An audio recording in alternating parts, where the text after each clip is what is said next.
নমস্কার বন্ধুরা, আজকে আমরা বাংলায় স্বরবর্ণের যে কার চিহ্ন হয় বা মাত্রা হয় সেগুলোকে আমরা শব্দে বা বাক্যে কিভাবে বসাবো এবং তার উচ্চারণ কিভাবে করব সেইগুলো আজকে আমরা শিখে নেব।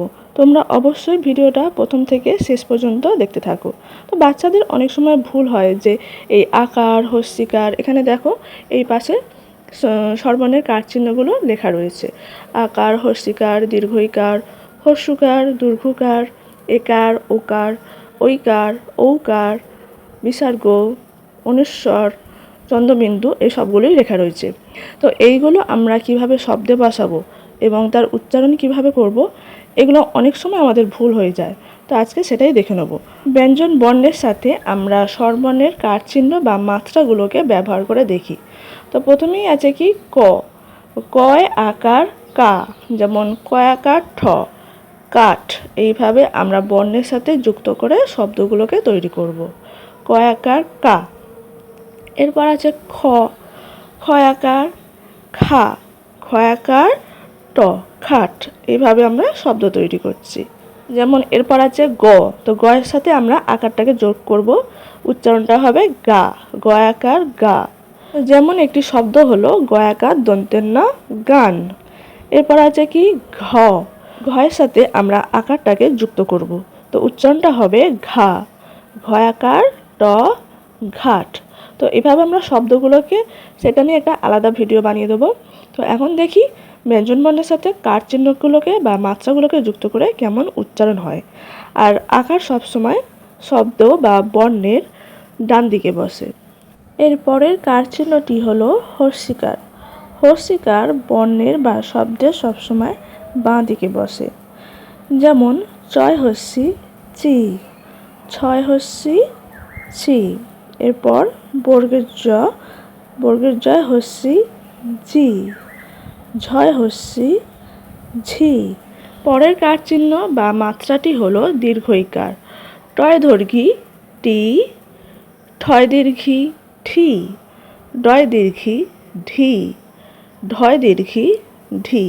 তো এইভাবে যদি আমরা বাচ্চাদেরকে অভ্যেস করাই, তাহলে তারা খুব সহজেই এইভাবে বর্ণের সাথে মাত্রাগুলোকে যুক্ত করে লিখতে শিখে যাবে। এরপর হলো স্বরবর্ণের কার চিহ্ন হ্রস্বকার। তয় হস্যু তু, থয় হস্যু থু, দয় হস্যু দু, ধয় হস্যু ধু। পরের কার চিহ্নটি দীর্ঘইকার। তো আমরা এখানে ব্যঞ্জন বর্ণের এই বর্ণগুলোর সাথে কার চিহ্নটাকে যুক্ত করব। আর হ্রস্বকার দীর্ঘকার সবসময় বর্ণের নিচের দিকে হয়। নয় দৈর্ঘ্য নু, পয় দৈর্ঘ্য পু, ফয় দৈর্ঘ্য ফু, বয় দৈর্ঘ্য বু। এরপর একার। একার সবসময় বর্ণের বা শব্দের বাঁ দিকে বসে। ভয় একার ভে, ময় একার মে, অন্তের জয় একার জে, র একার রে। এর পরের কার চিহ্নটি হলো ওকার। এটা একটি বর্ণের বাঁ দিকে এবং ডান দিকে, বর্ণটি মধ্যিখানে থাকে এবং বর্ণের বাঁ দিকে এবং ডান দিকে বসে। তো প্রথমটি আছে, প্রথম বর্ণটি হলো ল। লয় ওকার লো, বয় ওকার বো, তালবেশ শয় ওকার সো, পেট কাটার মধ্যে শয় ওকার সো। পরের কার চিহ্নটি হচ্ছে ঐকার। ঐকার সবসময় বর্ণের বাঁ দিকে বসে।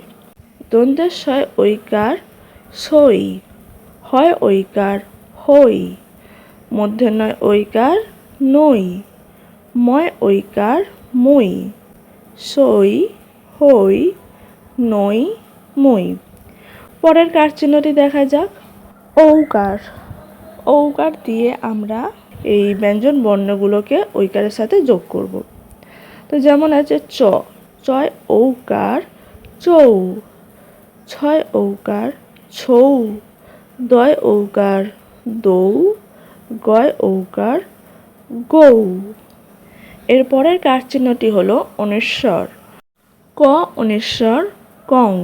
যেমন একটি শব্দ হতে পারে ক অনিশ্বর দন্তেস্ব, কংস। তো এইভাবে শব্দ দিয়ে ভিডিও, সেটা পরে একটা আলাদা থাকবে। তো এখন শুধু বর্ণের সাথে কার চিহ্নগুলোকে যুক্ত করে দেখে নেওয়া যাক। হ অনিশ্বর হং, ব অনিশ্বর বং, দন্তেস্ব অনিশ্বর সং। এরপর আছে বিসর্গ, ক বিসর্গ কহ, দ বিসর্গ দহ, দন্তের ন বিসর্গ নহ, ধ বিসর্গ ধ। এরপর হলো চন্দ্রবিন্দু। তো চন্দ্রবিন্দু এই ব্যঞ্জন বর্ণের বর্ণগুলোর সাথে আমরা যোগ করে দেখব। চয় চন্দ্রবিন্দু চ, যেমন চয় চন্দ্রবিন্দু আকা দ চাঁদ। এরপর হলো হয় চন্দ্রবিন্দু, পরেরটা বয় চন্দ্রবিন্দু ব, দয় চন্দ্রবিন্দু দ। এইভাবে আমরা স্বরবর্ণের মাত্রাগুলোকে ব্যঞ্জন বর্ণের সাথে যুক্ত করে সেগুলো লিখতে এবং কিভাবে উচ্চারণ করতে হবে সেগুলো শিখে নিলাম। তো এইভাবে যদি বাচ্চাদের শেখানো যায় তাহলে বাচ্চারা খুব সহজেই তাড়াতাড়ি লিখতে শিখে যাবে।